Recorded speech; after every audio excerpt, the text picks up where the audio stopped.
ಲೋಕಸಭಾ ಚುನಾವಣೆಯ ರಿಸಲ್ಟ್ ನೋಡಿ ರಾಜ್ಯ ಕಾಂಗ್ರೆಸ್ ಬೆಚ್ಚಿ ಬಿದ್ದಿದೆ. ಕಾಂಗ್ರೆಸ್ ಹೈಕಮಾಂಡ್ ಕೂಡ ಬೆಚ್ಚಿ ಬಿದ್ದಿರುವಂತದ್ದು. ಸಚಿವರುಗಳಿಗೆ ತಮ್ಮ ತಮ್ಮ ಕ್ಷೇತ್ರದ ಜವಾಬ್ದಾರಿಯನ್ನ ಕೊಟ್ಟಿತ್ತು ಕಾಂಗ್ರೆಸ್.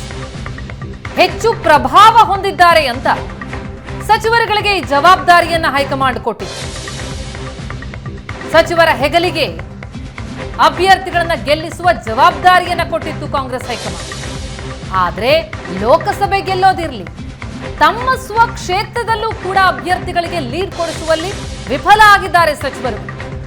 ತಾವು ಗೆದ್ದ ವಿಧಾನಸಭಾ ಕ್ಷೇತ್ರದಲ್ಲೇ ಲೀಡ್ ಕೊಡಿಸುವಲ್ಲಿ ವಿಫಲ ಆಗಿದ್ದಾರೆ.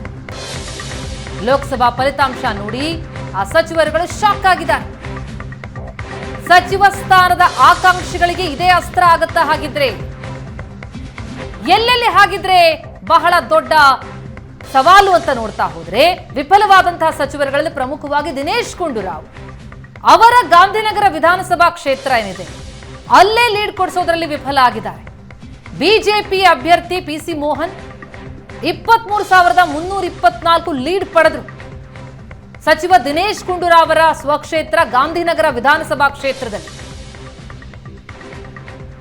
ಇನ್ನು ಎಂಸಿ ಸುಧಾಕರ್ ಚಿಂತಾಮಣಿ ವಿಧಾನಸಭಾ ಕ್ಷೇತ್ರ ಅವರದ್ದು. ಅಲ್ಲೂ ಅವರು ತಮ್ಮ ಅಭ್ಯರ್ಥಿಗೆ ಕೆವಿ ಗೌತಮ್ಗೆ ಲೀಡ್ ಕೊಡಿಸುವಲ್ಲಿ ವಿಫಲ ಆಗಿದ್ದಾರೆ. ಜೆಡಿಎಸ್ 7,250 ಲೀಡ್ ಪಡೆದಿದೆ. ಇನ್ನು ಮಧು ಬಂಗಾರಪ್ಪ ಸೊರಬ ವಿಧಾನಸಭಾ ಕ್ಷೇತ್ರದಲ್ಲಿ ತಮ್ಮ ಸಹೋದರಿಗೆ ಲೀಡ್ ಕೊಡಿಸುವಲ್ಲಿ ವಿಫಲ ಆಗಿದ್ದಾರೆ. ಮಧು ಬಂಗಾರಪ್ಪ 17,937 ಲೀಡ್ ಬಿಜೆಪಿ ಅಭ್ಯರ್ಥಿ ಹಾಲಿ ಈಗ ಸಂಸದ ಗೆದ್ದಿರುವಂತ ಬಿ.ವೈ. ರಾಘವೇಂದ್ರ ಪಾಲಾಗಿದೆ. ಹಾಗೆ ರಾಮಲಿಂಗಾರೆಡ್ಡಿ ಕೂಡ ಫೇಲ್ಯೂರ್. ತಮ್ಮ ಪುತ್ರಿಗೆ ಲೀಡ್ ಕೊಡಿಸುವಲ್ಲಿ ತಮ್ಮ ಕ್ಷೇತ್ರದಲ್ಲೇ ವಿಫಲ ಆಗಿದ್ದಾರೆ. ಬಿಟಿಎಂನಲ್ಲಿ 9,349 ಲೀಡ್ ಬಿಜೆಪಿಗೆ ದೊರೆತಿದೆ. ಸೌಮ್ಯ ರೆಡ್ಡಿ ಅವರನ್ನ ಗೆಲ್ಲಿಸೋದಕ್ಕೆ ಸಾಧ್ಯ ಆಗಲಿಲ್ಲ. ಸಂತೋಷ್ ಲಾಡ್ ಕೂಡ ಅಭ್ಯರ್ಥಿಯನ್ನ ಗೆಲ್ಲಿಸೋದಿರಲಿ, ತಮ್ಮ ಕ್ಷೇತ್ರದಲ್ಲಿ ಕಲಘಟಗಿ ವಿಧಾನಸಭಾ ಕ್ಷೇತ್ರದಲ್ಲಿ ಲೀಡ್ ಕೊಡಿಸೋದಕ್ಕಾಗಿಲ್ಲ. 32,737 ಲೀಡ್ ಪ್ರಹ್ಲಾದ್ ಜೋಶಿ ಅವರಿಗೆ ಲಭಿಸಿರೋದು ಸಂತೋಷ್ ಲಾಡ್ ಅವರ ಕ್ಷೇತ್ರದಲ್ಲಿ.